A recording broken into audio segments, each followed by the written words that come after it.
Hi friends, అందరు బాగున్నారా? ఈరోజు మరొక లెసన్, బైబిల్ నుంచి ఏదైనా డెమోక్రటిక్ సిస్టమ్ బైబిల్ నుంచి డెవలప్ అయింది కనుక నేను వెస్ట్లో ఉన్నటువంటి డెమోక్రటిక్ సిస్టమ్ ఎలా డెవలప్ అవుతుంది, ఎలా అయింది, దానిని మళ్ళీ ఏ విధంగా ఇతర రిలీజియన్స్ డామినేట్ చేసి దాన్ని సర్వనాశనం చేస్తున్నాయో ఎక్స్ప్లెయిన్ చేస్తూ ఉంటాను. నేను తెలుగువాడం కాబట్టి తెలుగులో ఉన్నటువంటి మనుషులు తప్పనిసరిగా వాటిని మీరు మీ యొక్క ప్రదేశాలకు ఎక్స్ప్లెయిన్ చేసుకుంటూ బ్రతకండి. ఎందుకంటే ప్రపంచ దేశాలన్నీ ఇండియన్స్ని చూసి అసహించుకుంటాయి. అది మీకు ఎవరికి అర్థం కావట్లేదు. ఇతర దేశాల్లో ఉన్నటువంటి ఆల్మోస్ట్ ఇండియన్స్కి ఎక్కడో కొన్ని ప్రదేశాల్లో తప్ప నేను అనుకోవడం 70% వీళ్ళ జాబులు అనేవి ఎత్తేసారు. నేను అనుకోవడం బతికే తక్కువ మంది, కానీ వీడి గుడులు కట్టింది వీళ్ళని మించి కడతారు. అదేమంటే డెమోక్రటిక్ సిస్టమ్. నేను ప్రతిసారి ఎక్స్ప్లెయిన్ చేస్తూనే ఉంటాను, ప్రతిరోజు ప్రతి క్షణం ఈ విషయంలో మాట్లాడుతూనే ఉంటాను. డెమోక్రటిక్ సిస్టమ్ ఒక కమ్మోడి నుంచే రాలేదు, ఒక రెడ్డోడి నుంచే రాలేదు, ఒక కాపోడి నుంచి రాలేదు, ఒక మాలోడి నుంచి రాలేదు, ఒక మాదిగోడి నుంచి రాలేదు, ఇంకా ఏ యాదవ్ నుంచి రాలేదు. అది డెమోక్రటిక్ సిస్టమ్ ఒక దళిత నుంచి వచ్చింది. దళిత రాజ్యాంగాన్ని కూడా ఒక ప్రత్యేకమైనటువంటి కుటుంబ పాలన మొదలుపెట్టారు. అంటే ఒక దళిత రాజ్యాంగాన్ని ఒక కుటుంబ పాలనగా పెట్టి ఆ రాజ్యాంగాన్ని ఆధారం చేసుకొని వ్యాపారం చేయడం మొదలుపెట్టారు. దీన్ని వ్యాపార స్థలాలుగా మార్చి పడేశారే కానీ మానవ యొక్క జీవన విధానానికి దీన్ని వాడతలేదు. ప్రతి ఒక్క పొలాన్ని కొనుక్కోవడం, ఆ పొలాన్ని అమ్ముకోవడం, దాన్ని డబ్బు చేయడం తప్ప దానిని ఏ విధంగానూ సాగు చేసి మంచి ఫలాలు సమాజానికి ఇవ్వాలన్న ఆలోచన ఏ ప్రభుత్వానికి, ముఖ్యంగా ఈ ప్రభుత్వానికి లేదు. వీళ్ళు చేసినదే డబ్బే తినాలి. మీకు ఈ డబ్బు పిచ్చిన వాడి గురించి బైబిల్లో ఒక శాపగ్రస్తమైనటువంటి జాతి ఒకటి ఉంది, మీరు పోయి చదవండి. ఎందుకంటే నేను బైబిల్ నుంచి ఎక్స్ప్లెయిన్ చేస్తూ ఉంటాను. ప్రతిదీ బైబిల్లో యాజ్ ఈజ్గా ఉన్నది నేను చెప్పను, దాని లోపల ఉన్నటువంటి డీప్ సబ్జెక్ట్ నేను అనాలిసిస్ చేసి చెప్తూ ఉంటాను. అందుకని నేను ఎక్కువగా ఈ బైబిల్ని ఎక్కువగా స్టడీ చేస్తుంటాను. నేను థియాలజీలో ఉన్నాను కాబట్టి. కారణం ఏంటంటే సమాజం మేలుకోకపోతే ఈ సోదర జాతులు అగ్రవర్ణాలంటూ మనుషుల్ని చంపుకుంటూ బతుకుతాయి. ఎందుకంటే ఈ అగ్రవర్ణం అనబడే వాళ్ళు కూడా 70% కూలిపోయేవాడే, కూలిపోయే కుక్కలు ఇవన్నీ. ఏంటంటే వీళ్ళకి ఒక ఒక ఒక పిచ్చిని సమాజంలోకి తీసుకుపోయారు. కులం, మన కులం, మన మతం, మనవాడు, ఈ దరిద్రాన్ని ఒకటి తీసుకుపోయారు. మీకు ఇంకా సబ్జెక్టులోకి వెళ్ళిపోయి మాట్లాడితే, మొన్న మీకు నేనేం చెప్పానంటే సనాతన ధర్మం అనే పదం హిందీ భాషా బైబిల్లో ఉంటుంది. అలాగే హిందీ భాషా బైబిల్ని తెలుగులోకి ట్రాన్స్లేట్ చేసుకోవడం వలన, తెలుగు బైబిల్లో ట్రాన్స్లేట్ చేసింది హిందీ భాషా బైబిల్ని తెలుగులోకి ట్రాన్స్లేట్ చేసుకోవడం వల్ల ఏమైందంటే అప్పుడు తెలుగు భాషా బైబిల్ హిందీ భాషా బైబిల్ తెలుగు ట్రాన్స్లేట్ అయ్యి అది హిందూయిజంలోకి వెళ్ళిపోయింది. ఇది ప్రధానమైనటువంటి సమస్య. మన రమణమూర్తి గారు అనుకుంటా, ఆయన నాకు చాలా ఇష్టమైన వ్యక్తులలో ఆయన ఒక వ్యక్తి. ఇష్టమైన వ్యక్తులలో ఆయన ఉన్నది ఉన్నట్టుగా ముఖం మీద మాట్లాడతాడు. మీకు కావాలంటే ఆ యొక్క వీడియో చూపిస్తాను, చూడండి, చూసి మేల్కోండి. ఇతర దేశాల్లో బ్రతికే ఎవడు, ఏ హిందూ అనేవాడు వాడు బతుకుతుంది ఒక శాపగ్రస్తమైన జీవితం. తెలుసు మీకు? అదే మీకు తెలీదా? బైబిల్ నుంచి చెప్తా. ఇతర దేశాల్లో బ్రతికే ప్రతి భారతీయుడు వాడిది శాపగ్రస్తమైన జీవితం. వాడికి అర్థం కావట్లేదు. నేను మంచి ప్రదేశంలోకి వచ్చాను అమ్మాయి అనుకున్నాడు. అది నిజమైన శాపగ్రస్తమైన జీవితాలు అవన్నీ. వాడికి అర్థం కావట్లేదు. ఒక శాపగ్రస్తమైన జీవితం అనుభవిస్తూ నేను గొప్ప అనుకోవడం అనేది ఒక నీతి మలిన సభ్య సమాజంలో బ్రతికే ఒక నరుడు చేసేటువంటి దరిద్రం అది. కనుక సనాతన ధర్మం అనే బైబిల్ని, అంటే హిందీ భాష బైబిల్ని తెలుగులోకి హిందూయిజం రూపంలోకి మార్చుకొని వాడు తింటున్నాడు వాడు. ఇక్కడ ప్రధానమైన సమస్య డెమోక్రటిక్ సిస్టాన్ని డెవలప్ చేసుకున్నటువంటి ఐక్యూ లెవెల్ ఎవరికిలో లేదు. ఈవెన్ రేపు ఫర్ ఎగ్జాంపుల్ ఈ టీడీపీ గవర్నమెంట్ ఉండదు, 100% ఉండదు. ఎందుకు ఉండదంటే అది పుట్టింది 40 ఏళ్ల క్రితం. 40 ఏళ్ల క్రితంలో ఎంత సొమ్ము, దళితుల సొమ్ముని తిన్నారు. ఆ 40 ఏళ్లలో ఆ యొక్క రాజ్యాంగాన్ని అడ్డం పెట్టుకొని పదవులు అనుభవించడానికి అర్థమవుతుంది. ఏమ రైట్? వీడు తప్పనిసరిగా రేపు చనిపోయిన తర్వాత దేవుడైన యెహోవా నామానికి వీళ్ళు తీర్పులోకి వెళ్ళిపోవాల్సిందే. వీళ్ళు తప్పనిసరి తీర్పులోకి వెళ్ళాల్సిందే. తినే దళిత రాజ్యాంగాన్ని తింటూ పక్కన చిచి తిప్ప అంటారు. ఒకప్పుడు నా దరిద్రం, నా కుటుంబం కూడా ఉంది. అది మా అమ్మలు కూడా చేసిరు. అది ఏమి అలాగే నేను పలానా కులం అని చెప్పట్లేదు. మేము చేసినటువంటి నీచత్వంలో కూడా ఆ దరిద్రంలో మేము కూడా ఉన్నాం. మా అమ్మ ఎవడన్నా లేచి ఎవడన్నా ఇంటికి వచ్చి కూర్చొని పోయడానికో నీళ్ళు కొట్టింది, అడేవడనే కానీ నీళ్ళు కొట్టింది. అటువంటి రిచువల్స్ మేము చేశాను. అటువంటి నీచమైన పనులు నేను చేశాను. నేను చేయదు, మా అమ్మ వాళ్ళు చేశాను.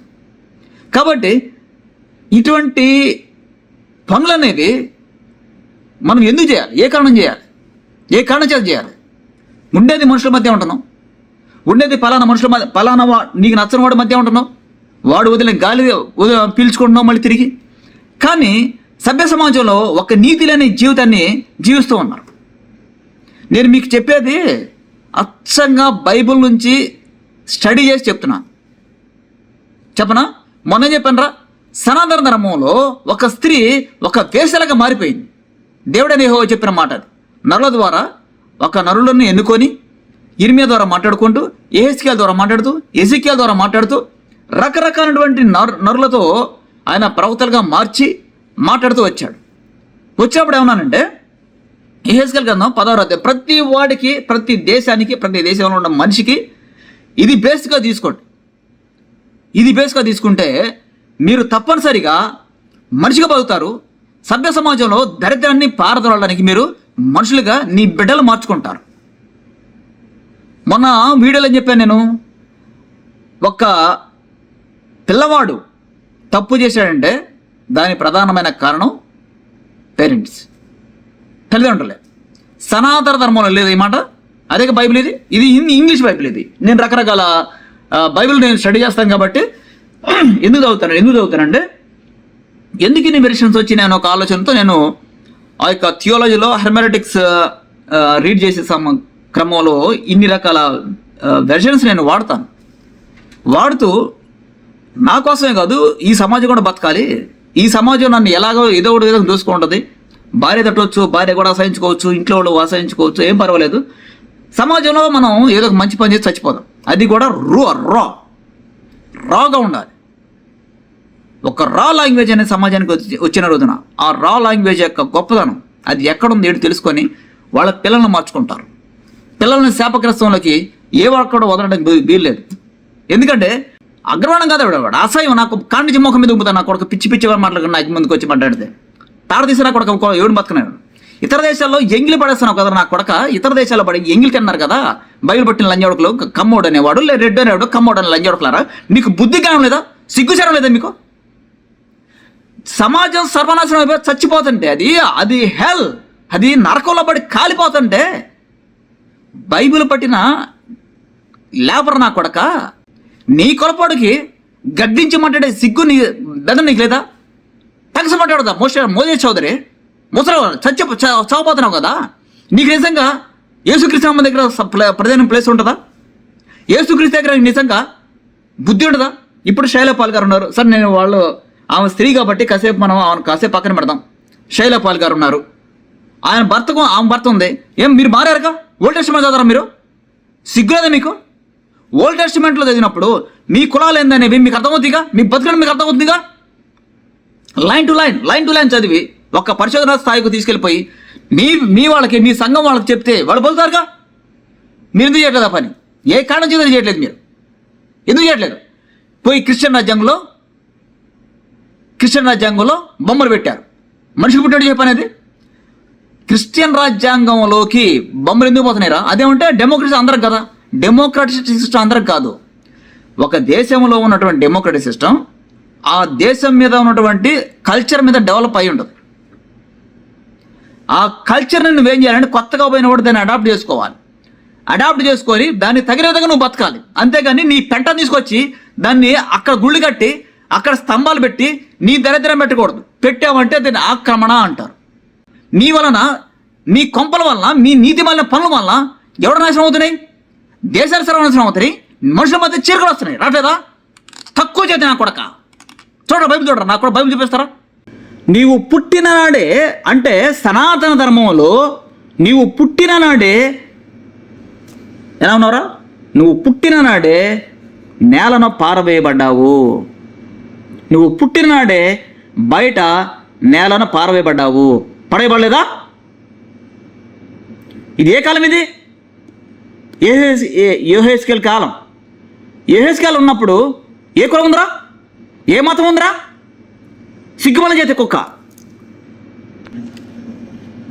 చూడరా, సనాతన ధర్మంలో ఎక్కడుంది ఇది? అనాది పరమేశ్వర్ తేరా గృహధామ హే. ఏం చెప్పాము ఇక్కడ? ఈ యొక్క సనాతనలో ఉండలేదు. ఇక్కడ సనాతన్ ఇక్కడ తీసుకుంటా, ప్రతి పాయింట్ తీసుకుంటా. సనాతన ధర్మంలో పరమేశ్వరుడు ఉండలేడా? ఏ కమ్ముడు పూజ పరమేశ్వరుడు గురించి, రెడ్డోడు పూజ పరమేశ్వరుడు గురించి, మాలోడు మాది అందరూ లేరే దీంట్లో. ఈ సనాతన ధర్మం అంటూ ఇప్పుడు ఒక కుక్కల కంటే ఏమైనా తిరుగుతున్నారు కదా సమాజంలో పడి. మీకు బుద్ధి జ్ఞానం ఈశ్వరుడు రా? సనాతన ధర్మంలో ఎవడు ఉంటాడు? ఈశ్వరుడు ఉంటాడు. ఉన్నాడా లేడు? ఇక్కడ సనాతన ధర్మంలో ఈశ్వరుడు ఉన్నాడు కదా. సనాతన ధర్మంలో ఇలా అనాదిలో ఉన్నాడా లేదా? శాశ్వతమైన అవునా కదా? ఈ సనాతన ధర్మంలో నీ బ్రతికేంట్రా? ఈ సనాతన ధర్మంలో నువ్వు పుట్టిన నాడే బయట నేల పారవేయబడ్డావు. చూడగా అసహ్యంగా ఉన్నావు. అంటే ఎలా ఉన్నావురా నువ్వు సనాతన ధర్మంలో? ఆడు కమ్మోడైనా, కాపుడైనా, మొగడైనా, బొగ్గడ బోయుడైనా కానీ లంజోడు రే దొంగలా కొడకలరా. నీవు పుట్టిన నాడే బయట నేలవరో బయట చూడ అసహ్యంగా ఉన్నావు. అంటే అంటారా అని జాతి వాడా కుక్క సుద్ర జాతి పక్క పో అంటూ నెట్టేశారా ఎంగిలి కుక్క. నువ్వు అదే దరిద్రాన్ని, నీ దరిద్రులు ఎంతమంది అయితే నిన్ను అణగదొక్కారో ఆ అణగదొక్కిన వాడి యొక్క దరిద్రాన్ని నీ మెదడులో పెట్టుకొని నేను అగ్రవాణం ఉంటూ బయలుదేరావు. నువ్వేమన్నా మళ్ళీ ఇక్కడ అసహ్యంగా ఉంటుంది. అయితే నేను నీ యొద్దకు వచ్చి రక్తంలో పొర్లుచున్న నిన్ను చూసి నీ రక్తంలో పొర్లిన్న నీవు బ్రతకమని నీతో చెప్పి తిని. నీవు బ్రతకమని చెప్పాడట. ఎలా చెప్పాడరా? నీవు బ్రతకమని నీతో చెప్పి తిని. దీనిని రాజ్యాంగం అన్నాము. నువ్వు పుట్టినాడే బయట నేలలో పడ్డావు.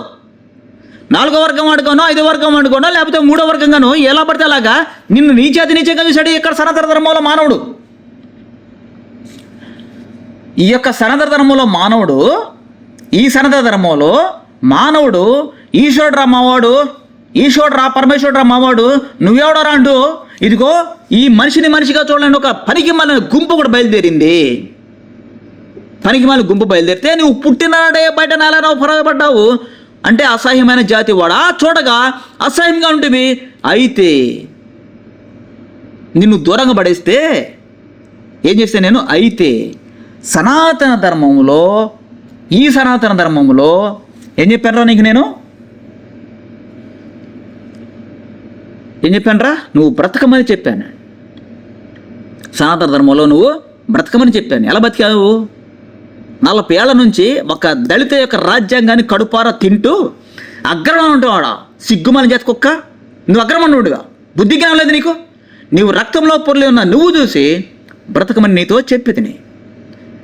మరియు నేల నాటబడిన చిగురు వృద్ధిగనట్లు నేను నిన్ను వృద్ధిలోకి తేగా నువ్వు ఎదిగి పెద్దదానపై ఆభరణ భూషితురాలవైతివి, దిగంబరిపై వస్త్రహీనముగా నన్ను నీకు స్తనములు ఏర్పడెను, తల వెంట్రుకలు పెరిగాను.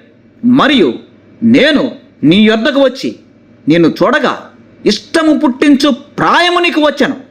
దేవుడు ఈ రక్తంలో పొర్లుచున్న ఈ దరిద్ర కుక్కల్ని రాజ్యాంగం ఇచ్చి బతకంటరా అని చెప్పి ఇస్తే ఈ బేకర్ లంజా కొడుకులు దేవుడు ఎవడో తెలియదు వీళ్ళకి.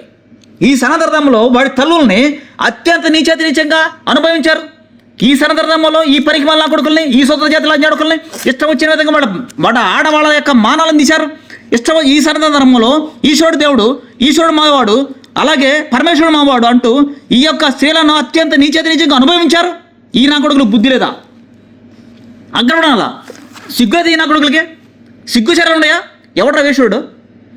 బ్రతకడం కోసం నువ్వేం చేసావంటే అడ్డమైన ప్రతి నీతి మాలిన సందులో దూరి నువ్వు బతికావు. అసహ్యమైన జాతులు కదరా మీవి. నువ్వు అక్రమణం ఏంటి, లోబడడం ఏంటి?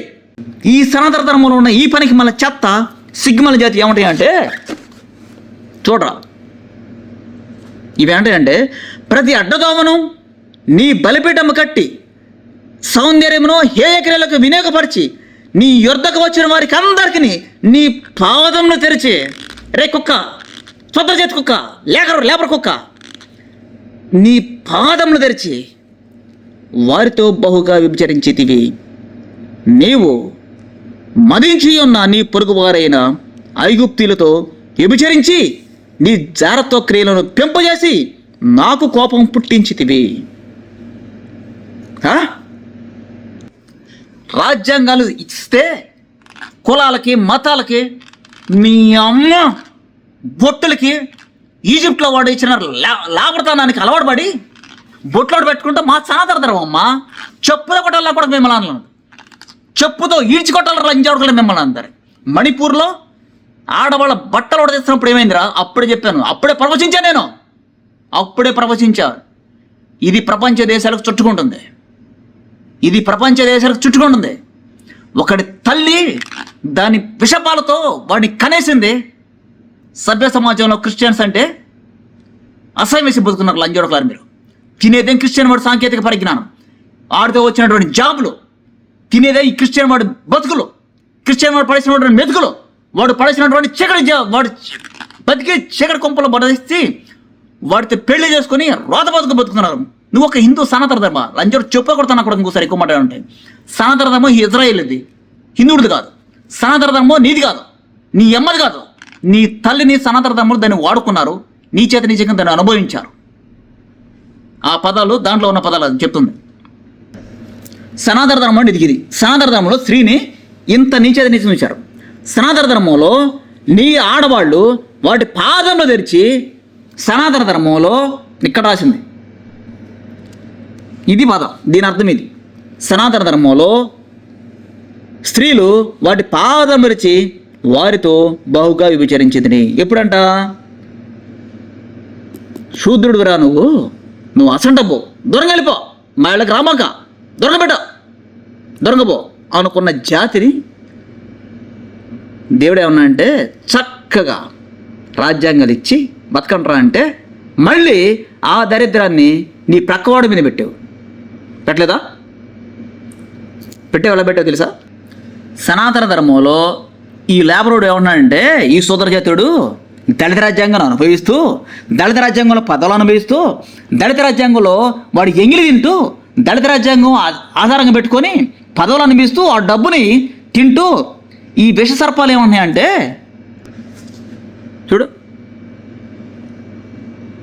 వాడు ఏమన్నాడ్రా? వారు ఇది యెషయా గ్రంథం చూసుకో. వారు సమాధులలో కూర్చుండుచు, రహస్య స్థలములలో ప్రవేశించు, పంది మాంసం తినుచుందురు, అసహ్యపాకములు వారి పాత్రలో ఉన్నవి. వారు అన్నారంట, దళితుడుగా ఎంగిలి తింటూ క్రిస్టియన్ వాడు పడేసినటువంటి రాజ్యాంగం తింటూ, ఆ రాజ్యాంగంలో ఈ లాంజాడు బొమ్మలు కూడా పెట్టి నేను ఆకాడ చూడిపడ్డాను తెలుసా, నేను ఊడిపడ్డాము ఆ పై నుంచే. వారు ఏమన్నారంట, ఈ లేబర్ నా కొడుకులు, ఈ సోదర జాతుడు ఏమన్నారంటే, వారంటే లేబర్ నా కొడుకులు, ఇలాంటి లేబర్లే, చిల్లర నా కొడుకులు, మా దాపుకు రావద్దు, ఎడమగా ఉండుము, మా దాపుకే రావద్దు, నీకంటే మేము పరిశుద్ధులమని చెప్పుతారు. ఈ పరిశుద్ధమని చెప్పాడు ఉంటాడు రా, బ్రాహ్మణుడు ఉంటాడు, వైష్ణవుడు ఉంటాడు, ఇంకా ఉంటాడు, ఇగో ఈ బొగడగాళ్ళు ఉంటారన్నమాట. ఈ లేబర్ నా కొడుకులకి కనీసం గతిలే తినడానికి వాడి కొంపలో కనీసం లేదు, కూలి చేసుకోవడానికి గతి లేదు నా కొడుకులకి. దేవుడు అధికారం ఇచ్చి ఒక రాజ్యాంగాన్ని ఇచ్చేసి దాన్ని బతకంటారా అంటే మళ్ళీ బొమ్మలో గిమ్మలో అంటూ వీధిని గుడి కట్టారు. వాడేమన్నా అంట చూడరా, లోబడి నల్లని ప్రజల వైపు దినమంతయు నా చేతులు చాపుతున్నాను. వారు తోటలలో బల్యర్పణమును అర్పించుచు ఇటుకల మీద ధూపం వేయుదురు. నా భయము లేక నాకు నిత్యము కోపము కలుగజేయుచున్నారు. నేను జస్ట్ ఒక లైన్ తీసుకొని నేను థియాలజీ రాసుకోవాలి, అక్కడ ఆర్టికల్స్ రాయాలి. యెహోవాను విసర్జించి నా పర్వతమును మరచి గాదుకు బల్లను సిద్ధపరచువారలారా, అదృష్టదేవికి పానీయార్పణమును అర్పించువారలారా, నేను ఖడ్గమును మీకు అదృష్టముగా నియమించుదును. మీరందరూ వదకు లోనగుదురు. మీరు చావబోతున్నారు. సీఎం అయినా పిఎం అయినా బొగడైనా బొచ్చైనా ఎవడైనా కానీ దేవుడైన యెహోవా ఇచ్చినటువంటి రాజ్యాంగాన్ని నీ సొంత పనులకు వాడుకుంటూ నీ దరిద్రాన్ని సమాజంలో పేదవాళ్ళ మీద, చదువులేని వాళ్ళ మీద అక్కసుని వెళ్ళగక్కుతూ నువ్వు ఇప్పుడే చేసావు. ఆయన ఇచ్చిన రాజ్యాంగాన్ని నా అదృష్టం అండి. యుఎస్ఎస్ఆర్ రావడం చాలా అదృష్టం తెలుసా? అదృష్టం అంటే ఏంట్రా? ఇంగ్లీష్లో ఫార్చునర్ ఒక కారు తెలుసా నీకు? మీరు చేస్తున్న దరిద్రం ఇది. ఇప్పుడు కూడా అదే ఉందిగా. యెషయా గ్రంథం గురించి మాట్లాడుతున్నా. యెషయా ఉన్న కాలం నీ బతికేంద్ర ఎంగిల్ నా కొడక. యెషయా ఉన్న కాలం నీ బ్రతికేంటి, యెహెజ్కేలు గ్రంథం ఉన్న కాలం నీ బ్రతికేంటి? వీళ్ళిద్దరు కలిసి మీ ఇద్దరి గురించి ఒకటి మీ బతుకుల గురించి మాట్లాడారుగా. ఇప్పుడట ఈ తోటలో బలియార్పణ ఒకటి చేసుకొని మేము కమ్మోడం, మేము అగ్రం నుంచి పడ్డాం, మేము రెడ్డోడం పైనుంచి పడ్డాం, మేము మా కాపులో మేము పైనుంచి పడ్డాం, మేము మాదిగలో అక్కడి నుంచి పడ్డాం, మేము ఇక్కడ నుంచి పట్టుకుని లంజులకు మీరు అందరూ దూరం పడ్డారు కదా. మీ అందరికీ ఖడ్గమును అదృష్టంగా నియమించుతున్నాడు. మీరందరూ వదకు లోనవ్వబోతున్నారు. ఇది నా బాధ. దీనికి మీరు ఇష్టం వచ్చిన విధంగా మాట్లాడుకున్నా ఐ డోంట్ కేర్. నీ పిల్లలు బాగుండాలనే ఉద్దేశంతో ఆ బాధ కలిగి ఉన్న వాడినే నేను ఇలా మాట్లాడుతున్నాను. అది కూడా దేవుడిచ్చినటువంటి వాగ్దానమే. చూపిస్తాను రా. దేవుడిచ్చిన వాగ్దానంతో నాలుకను అదుపులో ఉంచుకున్నాను కాబట్టి ఈ మాత్రం బతికారు. 2023లో మణిపూర్ అల్లర్లో ఇప్పుడు కూడా అలాగే ఉన్నాయి. దిగినటువంటి కోపం కనుక అది కనుక కంటిన్యూ చేసినట్టే ఈ వరకు ఒక్క హిందూ అయినవాడు ఇతర దేశాలు బతికేవాడు కదాడు. తల్లి చూడు, నా నోరు వాడిగల ఖడ్గముగా ఆయన చేసి ఉన్నాడు, తన చేతి నడులను దాచి ఉన్నాడు. నన్ను మెరుగుపెట్టిన అంబుగా చేసి తన అంబుల పొదిలో మూసిపెట్టి ఉన్నాడు. కనుకనే ఇశ్రాయేలు, నీవు నా సేవకుడవు, నేను నీలో నన్ను మహిమపరచుకొనిదను. ఈ వాక్యము ద్వారా ప్రకటించబడతాం కాదు, ఇవన్నీ వచ్చినాయి కాబట్టి ఇదిగో ఇంత రీసెర్చ్, బైబిల్ మొత్తం రీసెర్చ్ చేసుకుంటూ వస్తున్నాను. అది చూసేనివి అన్నప్పుడు ఏం చేయాలంటే నా బ్రతుకు మొత్తం పక్కెళ్ళిపోయింది.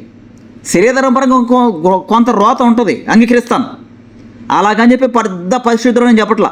కానీ పిల్లలు బతకాలి, నా తర్వాత నా పిల్లలు బతకాలి. డబ్బు కదా వాడికి కావాల్సింది, వాడికి జ్ఞానం ఇవ్వాలి. వాడు జ్ఞానం ఇస్తే సమాజంలో అసమానతల మధ్య వాడు పెరగడం. నా పిల్లవాడు సమాజంలో అసమానతల మధ్య పెరగడానికి వీల్లేదు. సమాజంలో నా సంతానం అసమానతల మధ్య పెరగడానికి వీలేదు, ఈ బొమ్మల మధ్య పెరగడానికి వీలేదు. దానికోసం నేను ఏమైనా మాట్లాడతా, ఏమైనా చేస్తా. ఏ డెమోక్రటిక్ సిస్టమ్ అప్పుతా కాబట్టి చూద్దాం. బైబిల్ ద్వారా మాట్లాడుతున్నాను. ఈ నాలుకని దేవుడి కోసమే వాడతా, దేవుడి మాటల కోసమే వాడతాను. ఇంకా ఎవడి కోసం వాడను?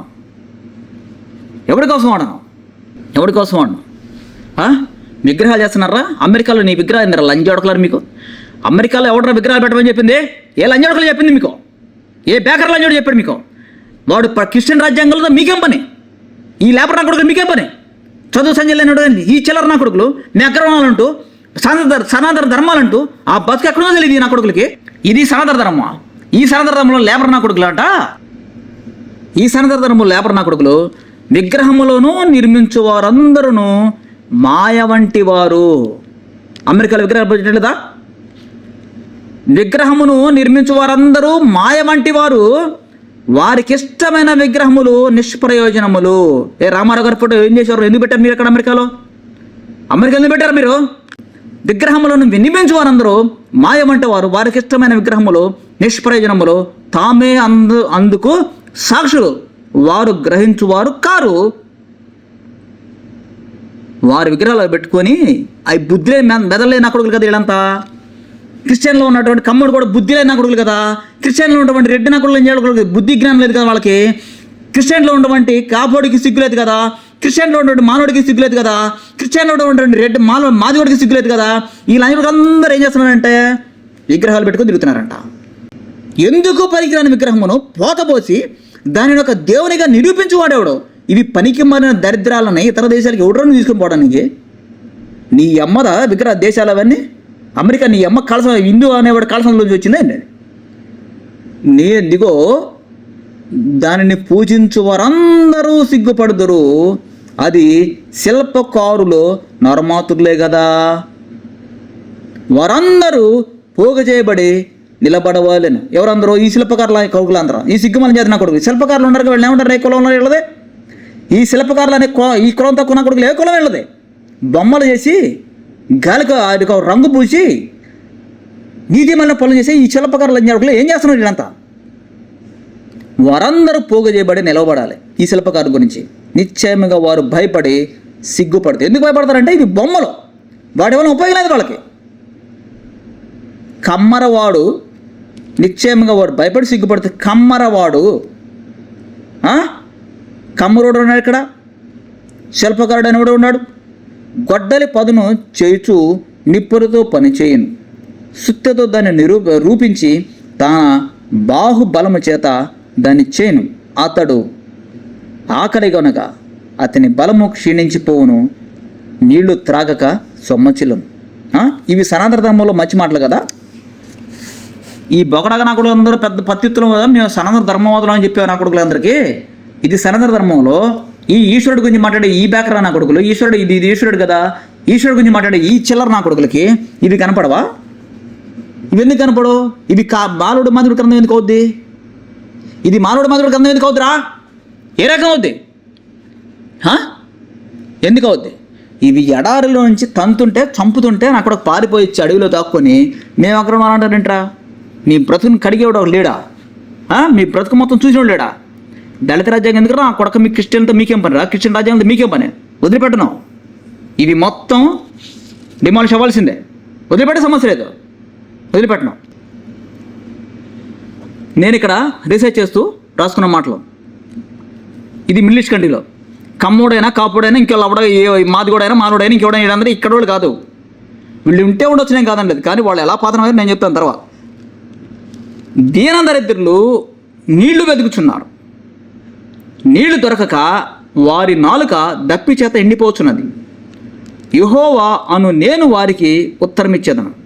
ఇజ్రాయేలు దేవుడైన నేను వారిని విడనాడను. జనులు చూసి యెహోవా హస్తము ఈ కార్యము చేసిననియు ఇజ్రాయేలు పరిశుద్ధ దేవుడు దీన్ని కలుగజేసిననియు తెలుసుకొని మనస్కరించి స్పష్టంగా గ్రహించినట్లు చెట్టలేని మెట్టల మీద నేను నదులను పారజేయుతును, లోయల మధ్యను ఊటలను ఉపకజేస్తాను, అరణ్యమును నీటి మడుగుగాను ఎండిన నెలను నీటి బుగ్గలుగాను చేస్తాను. ఇప్పుడేం చేస్తున్నారా? ఇంత గొప్ప పనులు చేస్తుంటే దీనదరిద్రులన్న ఈ లేబర్ నా కొడుకులకి సిగ్గుందా? ఈ మాటలు బైబిల్ పట్టుకున్న కమ్ముడు ఏం చెప్పట్లేదు. ఈ మాటలో బైబిల్ పట్టుకున్న రెడ్డోడు ఎందుకు చెప్పట్లేదు. ఈ మాటలో బైబిల్ పట్టిన బ్రాహ్మణుడు ఎందుకు చెప్పట్లేదు. ఎందుకంటే వాళ్ళు దొంగలు కాబట్టి. ఎందుకంటే వాళ్ళకి దేవుడు తెలియదు. బ్రతకడం కోసం దూరినటువంటి ఈ యొక్క మతంలోకి దూరి దీన్ని యేసుక్రీస్తు నామాన్ని మొత్తాన్ని సర్వనాశనం చేసి పెట్టిన ఒక లేబర్స్ అంతా ఇది. తప్పనిసరిగా వదిలిపెట్టే సమస్య లేదు. ఒక్క నా కొడుకు వదలను. ఈ సనాతన ధర్మంలో బొమ్మలు ఉంటాయిరా? ఇప్పుడు సనాతన ధర్మంలో బొమ్మలు ఎందుకు ఉండాలిరా? ఎంగిలి కుక్క. సనాతన ధర్మంలో బొమ్మలు ఎందుకు ఉండాలి? వాడితో ఏం పని? సనాతన ధర్మంలో ఇప్పుడు స్త్రీని ఏముంది? బైబిల్ సనాతన ధర్మంలో స్త్రీలు ఏముంది? వేశ్య అంది. కాబట్టి వేశ్య యెహోవా మాట అలిగించు. ఎవరు అలిగించాలి స్వామి? దీని గురించి సబ్జెక్ట్ చాలా ఉంది, ఇక్కడ నుంచి మారిపోద్ది. అసలు ఇది మొత్తం డీటెయిల్ అసలు చాలా ఎక్స్ట్రాడనరీగా నేను నేను నాకు రీసెర్చ్ చేశాను. ఆ జ్ఞానం కూడా దేవుడు ఇచ్చింది. ఎక్స్ట్రాడినరీ రీసెర్చ్ నేను చేసింది. నన్ను కొట్టిన మగడి భూమండలం మీద లేడు. వేశ్య యెహోవా మాటను ఏమని, సనాతన ధర్మంలో వేశ్య యెహోవా మాటను ఏమన్నారు స్వామి, సనాతన ధర్మంలో నిన్ను అత్యంత నీచతి నీచంగా అనుభవించారు కదమ్మా. నీ దేవుడు తెలుసుకోకపోతే ఇలాగా. ఈశ్వరుడు ఎంతకాలం బొమ్మలు పెట్టుకున్నావు? బొమ్మలు ఎందుకున్నాయి నీకు? ఏ కారణం చేత బొమ్మలు ఉన్నాయి? నీకు దేవుడు తెలియదు కాబట్టి. నువ్వు ఎవడో అనుభవిస్తున్నావు? అమెరికా వెళ్ళి అక్కడ వెళ్ళి గుళ్ళు కడతాం, ఆస్ట్రేలియా వెళ్ళి అక్కడ గుళ్ళు కడతాం, యూరోపియన్ దేశాలకు వెళ్ళి అక్కడ గుళ్ళు కడతాం. ఇది కదా వ్యభిచారం అంటే? ఇది వ్యభిచారం కదా? క్రిస్టియన్ దేశాలకు వచ్చి ఏడా కొడుకైనా గుడి కడుతున్నాడంటే వాడు ఎంత ఒళ్ళు పరిచి ఉండాలి? వాడి అహంకారం ఎంత? వాడు ఎంత అహంకారం మనిషి కలిగి ఉండాలి వాడు? తింటానికి గతిని నా కొడుకులకి దేవుడైన యెహోవా ఆ మురికి కోపంలో నుంచి, ఆ భరతమాతని ఆ మురికి కోపంలో నుంచి, దాని గర్భంలో నుంచి, ఆ భరతమాతని దాని గర్భంలో నుంచి నిన్ను పైకి లాగాడు కదా. పైకి లాగి తీసుకొచ్చి జస్ట్ క్రిస్టియన్ దేశంలో పెట్టాడు కదా. దాని ఫలాలు అనుభవించుకుంటా మళ్ళీ నీ బొమ్మలేంటి ఇక్కడ? నీ బొమ్మలేంట్రా? ఇదే దీని అర్థం. నీ తల్లి వేసి అంటరా. ఇప్పుడు చెప్పు, ఏ తల్లి అంటావు? ఏ తల్లి గురించి మాట్లాడుతున్నావు? నీ తల్లి అంట పాదం తెరిచిందంట, వ్యభిచారం చేసిందంట. ఈ మాటలు ఏ స్త్రీకి వాడతావు? ఇప్పుడు శరీరధర్మం పరంగా పోతే ఆ స్త్రీకి వాడతావా మాటలు? శరీరధర్మం పరంగా పోతే ఈ మాటలు వాడతావా? కానీ దేవుడు వర్ణించిన విధానం, మీరు చేసే పనుల ద్వారానే, నరుడు చేసే పనుల ద్వారానే, మానవుడు చేసిన క్రియల ద్వారానే దాన్ని వర్ణించిన విధానం. నేను నీకు మంచిగా ఆహారం ఇచ్చి నీకు ఫుడ్ పెడితే, నీకు చక్కగా ఫుడ్ పెడితే నువ్వేం చేస్తున్నావు? మళ్ళీ వీధి వీధిన గుళ్ళు కట్టావు. వీధి వీధిని గుళ్ళు కట్టేవు లేవా? ఎవడికిరా మీరంతా? ఎవడికి పుట్టారు మీరంతా? అందుకనే ఆ రోజు మాట్లాడింది, మీరు ఎవడికి పుట్టారా ఈ దేశంలోకి వచ్చి బతకడానికి? ఎవడికి పుట్టారు మీరంతా? నువ్వు భరతమాతకు పుట్టావు కదా, దానికి పోయి అడుగు, నాకు ఫుడ్ ఎక్కడమ్మా అని దాన్ని అడుగు. నీ భరతమాతను పోయి అడుక్కో, క్రిస్టియన్ దేశంలో వచ్చి అడుక్కో. అక్కడ ఎంగిలి తింటూ మళ్ళీ దాన్ని పెంటను తీసుకొచ్చి ఇక్కడ పెట్టకూడదు కదా. ఇదేగా చెప్పింది ఆయన. నీ భరతమాత పెంట ఇక్కడ మాకెందుకు రా రే? క్రిస్టియన్ దేశాలు ఎందుకు రది? అదే ఒక వేసి అయితే చూడు ఇక్కడ ఏమున్నది ఏంటంటే, ప్రతి అడ్డదవును నీ బలిపీఠం కట్టి నీ సౌందర్యం ఏమన్నా కదా. నీవు వీధిని గుళ్ళు కట్టావు, కట్టలేదా? ఈ యొక్క మురికి కోపంలో ఈ భరతమాత అనే మురికి గర్భంలోంచి వచ్చినటువంటి ఈ పనికి మన సత్తా, ఈ పనికి విషసర్పం పిల్లలు వీధిన గుళ్ళు కట్టారా లేదా? అమెరికాలో గుళ్ళు కట్టారు, ఆస్ట్రేలియా గుళ్ళు కట్టారు, న్యూజిలాండ్, అన్ని చోట్ల వీళ్ళు ఎక్కడ పోతే అక్కడ పెంట కట్టారు. ఈ పెంటని మళ్ళీ క్రియేట్ చేశారు, ఎత్తైన బలిపీఠంలో పట్టారు, కట్టలేదా? చిన్నజీర స్వామి ఏకేశ్వరం ఆదవడం అయితే ఆ కోతి బొమ్మ అక్కడ నీ పెట్టాలరా? ఎవరికి ఏం పని? ఇది ఏముంటుంది అర్థమైందా? అహంకారతనం అంటారు.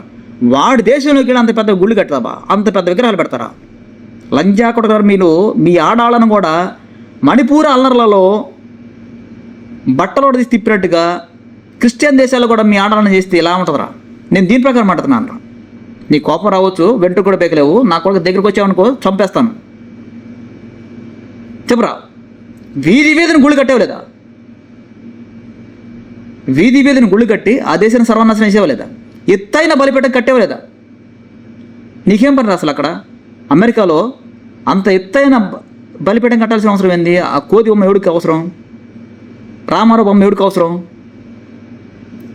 ఇక్కడ ఆయన కనీసం పక్కనోడు కూడా ఆ కులపోడు తప్ప మిగిలిన కులపోడు ఆయన వ్యవసాయించుకుంటారు కదా. ఇది నా విషయం కాదే. రామారావు గారిని చూసినప్పుడు ఆయన బొమ్మనే ఆయన కులపోడు తప్ప వాళ్ళ కులంలో అందరూ ఇష్టపడరు. ఎవడైతే ఆయన మెతుకులు తిన్నాడో దళిత రాజ్యాంగాన్ని అడ్డం పెట్టుకుని దళితుని చంపేశాడు కాబట్టి అప్పుడు వీళ్ళ కాళ్ళు వచ్చినాయి. మేము అగ్రవర్ణం బయలుదేరే, కానీ మేము బతుకుల్ని బైబిల్ బయట పెట్టిందే. ఈ అగ్రవర్ణుడు బతుకులు మొత్తం బైబిల్ బయట పెట్టిందిగా. నువ్వు పుట్టిన నేలపడ్డవరా రే ఎంగిలికొక్క, నీకు గతి లేని బతుకులు ఇది బతికింది. నేను బతకమని నీకు అధికారం ఇస్తే నువ్వు ఇప్పుడేం చేసావు? మళ్ళీ దాన్ని దళిత రాజ్యాంగాన్ని అడ్డం పెట్టుకొని, అంటే నువ్వు బ్రతుకమని నీతో చెప్పాను కదా, నువ్వు బతికావు. ఎలా బతికావు అంట?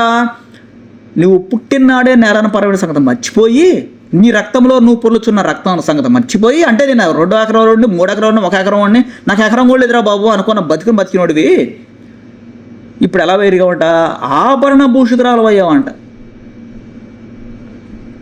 నేను నిన్ను వృద్ధిలోకి తేగా నువ్వు ఎదిగి పెద్దదానవై ఆభరణ భూషితురాలు వైతివి. దిగంబరిగివై వస్త్రహీనముగానున్న నీకు స్తనములు ఏర్పడను. అంటే స్త్రీతో పోల్చాడు నీ యొక్క గొప్పతనాన్ని. నీ యొక్క గొప్పతనాన్ని దేవుడు స్త్రీతో పోల్చాడు. కనుకనే నువ్వు అలాగా మదించిపోయావు. నువ్వు ఒళ్ళంతా కొవ్వెక్కిపోయి నువ్వు ఎక్కడ పోతే అక్కడ గుళ్ళు కడతాం మొదలుపెట్టావు. అవునా? కనుక మన యొక్క డెమోక్రటిక్ సిస్టంలో మానవత్వ విలువలు కలిగి ఉన్న ఏ కులపోడైనా సరే మీరు బైబిల్ చదివితే సమాజంలో మీ జీవితాలు ఒక స్థిరమైనటువంటి మైలురాయిగా మిగిలిపోతాయి. క్రిస్టియన్ కాదు ఇది. ఇది మానవ ధర్మశాస్త్రం. ఇది మానవ ధర్మశాస్త్రం, మనుధర్మశాస్త్రం, సనాతన ధర్మశాస్త్రం బైబిల్. చెప్పు కొడతానికి ఒకసారి కనుక నాకు కూడా పిచ్చి వేషాలు ఇస్తే వెళ్ళి బైబిల్ చదువుకో. ఎలా జెన్జీ మీరు బైబిల్ చదవాలి. మీరు బైబిల్ చదివారనుకో, మీరు బైబిల్ చదివితే మీ జీవితాలని మీరే బాగు చేసుకుంటారు. ఆటోమేటిక్గా బైబిలే మీ జీవితాన్ని బాగు చేస్తుంది. రాజకీయ నాయకులని తాట తీసేస్తుంది. ఇది నేను మీకోసం చేస్తున్నట్టు రీసెర్చ్. ఇది నా కోసం కాదు, నా గొప్పతనం కోసం కాదు. నేను 4-5 ఆర్టికల్ రాసుకున్నాను అనుకో, ఆ ప్రొఫెసర్ అయితే నా మొక్క మీద ఒక గ్రేడ్ పడేస్తాడు, నేను బతికేయచ్చు. అలా కాదు. నేను రీసెర్చ్ చేసింది సమాజం కోసం. బైబిల్ని రీసెర్చ్ చేసింది, రకరకాల యొక్క వెర్షన్స్ చదువుతాను. అది సమాజం కోసం. సమాజంలో మీరు శుభ్రంగా బతకాలి. సమాజంలో మీ యొక్క జనరేషన్స్ అసమానత మధ్య పెరగకూడదు. మీ యొక్క జనరేషన్స్ ఈక్వాలిటీ కలిగి ఉండాలి. మీ యొక్క జనరేషన్స్ డెమోక్రటిక్ సిస్టమ్ యొక్క ఫలాలు అందరూ అనుభవించాలి. అవి మీవి. మాలాంటి వాడి తరం పోయినట్టే. రైట్? ఆడు 30 ఏళ్ళోడైనా 40 ఏళ్ళోడైనా 50 ఏళ్ళోడైనా సరే ఈ తరం పోయినట్టే. కానీ ఈ తరం నుంచి వచ్చినటువంటి నూతన తరాలు ఉన్నాయి, పిల్లలు ఉన్నారు. వాళ్ళు బాగుండాలి. వాళ్ళ యొక్క మైండ్లలో నువ్వు ఎక్కువ, నేను తక్కువ, నువ్వు తక్కువ, నువ్వు మధ్యస్థం, నువ్వు పలానా కులం, నేను పలానా కులం అంటే చెప్పుకొని పట్టండి. అంతేకాదు అటువంటి మాటలు మనిషి యొక్క వ్యక్తిత్వ వికాసాన్ని డెవలప్ చేయలేవు. రాజకీయ నాయకుల్ని నేలకేసి కొట్టేటువంటి మాటలు బైబిల్లో ఉన్నాయి. వాటిని స్టడీ చేయండి. అప్పుడు స్టడీ చేసి సమాజానికి మీరు మంచి మేలుకరమైనటువంటి జీవితాలను కలిగి ఉండండి. ఇప్పుడున్నటువంటి జనరేషన్ పోయినట్టు ఇంకా ఎక్కడి నుంచైనా మీ జనరేషన్ బాగోపోతే ఎట్లాగా? జెన్సీ నిలబడాలి, బ్రతకాలి. అది ఎల్లకాలం ఈ విధంగా నీతిమాలిన జీవితాలు ఎంతకాలం జీవిస్తాం? మారాలి. సమాజంలో మార్పులు రావాలి. ఆ మార్పులు బైబిల్ ద్వారా మాత్రమే అవుతాయి. రకరకాల వెర్షన్ చదవండి. మీకు మంచి నాలెడ్జ్ ఉంది. ఇప్పుడున్న జనరేషన్ పోయింది. మిమ్మల్ని ఏలేవాడు చదువు లేనివాడు, వాడు చదువుకున్నవాడు కుక్కవాడు. వాడికి ఏముంది? టెక్నాలజీ చెప్పినట్టు దేశ ఎరుగుతున్నాడు. ఆ దేశ నాయకులకు కూడా సిగ్గులేదు. ఏ దేశ నాయకులకి? ఇతర దేశాలకు కూడా సిగ్గు ఉండదు. ఆ నాయకులు కూడా వాళ్ళు కూడా రాజకీయ నాయకులే. కాబట్టి వాళ్ళు కూడా అక్కడ లోకల్ పీపుల్ని చంపేస్తున్నారు. ఎందుకు? వీళ్ళందరూ అక్కడ ఏకమయ్యారు కాబట్టి.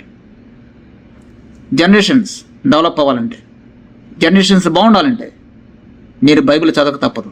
నేను ఇచ్చిన రెఫరెన్స్ చదవండి. నేను ఇచ్చిన రెఫరెన్స్ బాగా చదవండి. చదివితే ఒక ఉద్యమం అనేది విప్లవాత్మకమైన ఉద్యమం, బైబిల్ ఉద్యమం, మానవ ధర్మశాస్త్రం. ఇది మాది. డెమోక్రసీ మాది. ప్రజాస్వామ్యవస్థలు మావి. ఏలేవాడి కాదు. ఏలేవాడు మా కింద పని చేసే కుక్కవాడు. మీ అవసరం మొత్తం బయట పెట్టాలి, మీకు ఎక్కడి నుంచి చూసిందో చెప్పాలి అనేటువంటి యొక్క నినాదం మీలోంచి బయలుదేరుద్ది. కాబట్టి చాలామంది ఉన్నారు. కానీ ఇప్పుడు తెలంగాణలో చాలా ఎక్కువ ఉద్యమాలు ఉంటాయి అక్కడ. ఆ యొక్క ఉద్యమకారులకి, ఇప్పుడు ప్రొఫెసర్ నాగేశ్వరరావు గారు లాంటి వారికి, అటువంటి వాళ్ళకి కనుక, అప్పుడు రమణమూర్తి గారు లాంటి వారికి, ఇటువంటి వారికి కొంచెం మనం సబ్జెక్ట్ కానీ చెప్పగలిగిన రోజున, మాట్లాడగలిగిన రోజున, సరే దీన్ని ఇలా మాట్లాడదాం, ఇలా మాట్లాడాలి అని మనం చెప్పగలిగిన రోజున ఈ దేశాల్లో మార్పు వస్తుంది. దేశాలలో మార్పు వస్తుంది. దేశాలలో ఏ విధమైన గొడవలు ఉండవు, తన్నుకోవటం ఉండదు, చాలా ప్రశాంతమైన జీవితం ఉంటుంది. అది జెన్సీ మాత్రమే చేయగలుగుతుంది.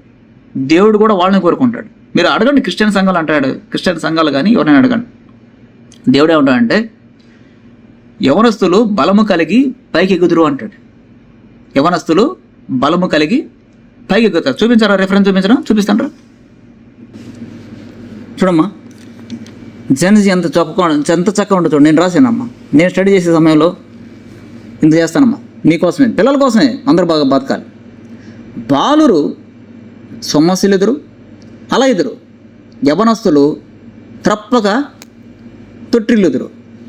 ఇది యాక్చువల్గా అయితే ఇది ఎవరు? వీళ్ళు దేవుడిని తెలుసుకోలేకుండా ఉన్నప్పుడు ఉన్నటువంటి సమాజం. ఇటువంటి వారు ఎవరమ్మా? బాలురు. వీళ్ళు యాక్చువల్గా కులాల మధ్య మతాల మధ్య తిరుగుతూ యవనస్తులుగా మారినప్పుడు వీళ్ళు చివరికి రకరకాల తప్పుదారులు పడతారు. దీనిని ఏమన్నామంటే దేవుడిని తెలుసుకోకముందు ఉన్నటువంటి జనరేషన్. తర్వాత యెహోవా కొరకు ఎదురు చూచువారు నూతన బలం పొందుతారు. ఇదే యవనస్తులు ఎప్పుడైతే నువ్వు సబ్జెక్ట్ చదువుకుంటావో, యెహోవా నామాన్ని ఎప్పుడైతే నువ్వు తెలుసుకుంటావో, ఆ యెహోవా నామం యొక్క గొప్పతనం, ఆయన ఇచ్చినటువంటి ఆ యొక్క law and order, democratic system గొప్పతనాన్ని నువ్వు ఎప్పుడైతే తెలుసుకుంటావో అప్పుడు నూతన బలం వస్తుంది నీలో. ఈ బాలర్లో ఈ అలసే విధానం ఉండదు. ఇంకా కులాలకే మతాలు నువ్వు అంటుకుపోవు, కులాలకి మతాలుగా అంటుకుపోవు. దేవుడు ఎప్పుడు అలసిపోడు, నువ్వు కూడా అలసిపోవే కాదు, నీ బిడ్డ అలసిపోరండి. యవనస్తులు తప్పక తొట్టిల్లుదురు, యెహోవా కొరకు ఎదురు చూసేవారు నూతన బలము. ఇది పిల్లలు వీళ్ళంతా ఈ జనరేషన్ బతకాలంటే నేను తప్పనిసరి నిలబడాల్సిందే. అది ఎటువంటి పదమైనా నేనే మాట్లాడాలి, ఎటువంటి పదమైనా సరే నేనే తీసుకోవాలి, దానికి తిరిగి ఎప్పుడో ఇవ్వాల్సింది కూడా నేనే. వారు పక్షిరాజు వలె, ఎవరట? ఇదిగో ఈ అలసిపోయినటువంటి ఈ సమాజం, ఈ సమాజం బ్రతుకుద్దండి. యెహోవా కొరకు ఎదురు చూసేవారు నూతన బలము పొందుతారు. వారు పక్షిరాజు వలె రెక్కలు చాపి పైకి ఎగుదురు. అంటే ఇక వాళ్ళ యొక్క ఆనందం అంత హైట్లో ఉంటుందండి. ఎప్పుడు హ్యాపీగా ఉంటారు. ఏ దేశం పోయినా సరే రెక్కలు ఎక్కి ఎగిరిపోతారు. అక్కడికి పోతారు, నా బాగున్నావా, అమెరికా వచ్చానా, ఈరోజు ఏంటి ఇక్కడ. సో నువ్వు అలాగ మాట్లాడుకుంటావు. అంత జనరేషన్ అంత చక్కగా ఉంటుంది ఈ దేవుని యొక్క నామాన్ని తెలుసుకుంటే. బొమ్మలతో పని ఉండదు, కులాలతో పని ఉండదు, మతాలతో పని ఉండదు, ఎవరితోనూ పని ఉండదండి. చక్కగా పోతారు వీళ్ళంతా. వారు పక్షిరాజు వలె రెక్కలు చాపి పైకి ఎగురుదు, అలాయిక పరిగెత్తుదురు, సొమ్మసిల్లక నడిచిపోదురు. ఎటన్నా బానే, ఇంకా వాడు పొలాల గట్లు పడి పరిగెత్తవచ్చు, ఎటన్నా బాని, ఏ హాని జరగదు. ఇది జెన్సీ యొక్క గొప్పతనం. ఇటువంటి జెన్సీ రావాలంటే మనం తప్పనిసరిగా నిలబడాలి సమాజం కోసం. అందుకని దేవుడు అన్నాడు, నా సేవకుడైన ఇజ్రాయేలు ఎవడైతే బైబిల్ పడతాడో వాడు ఇజ్రాయేలీయుడితో సమానం, లేరా లేచి నిలబడని అంటుంది బైబిల్. ఇంకా చాలా ఉంది. అసలు ఈ సబ్జెక్ట్ చెప్పే కొన్ని ఎన్ని గంటలని చెప్పొచ్చు. పిల్లలు బతకాలంటే, ఈ జెన్సీ బతకాలంటే ఇది తప్పనిసరిగా బైబిల్ ప్రతి వాడికి అందాలి. ప్రతి మార్గంలో, ప్రతి చోట, ప్రతి స్కూళ్ళల్లో పాఠాలకు వెళ్ళిపోవాలి. ఇది అర్థమైందా? Thank you very much. నేను మళ్ళీ కొన్ని రెఫరెన్స్తో వస్తాను. ఈసారి డైరెక్ట్ అటాక్ చేస్తాను. ఓకే, ఇప్పుడే ఆల్రెడీ డైరెక్ట్ అటాక్, ఇప్పుడు రాజకీయ నాయకుల మీద అటాక్ చేస్తాను బైబిల్ ద్వారానే. Okay, thank you very much.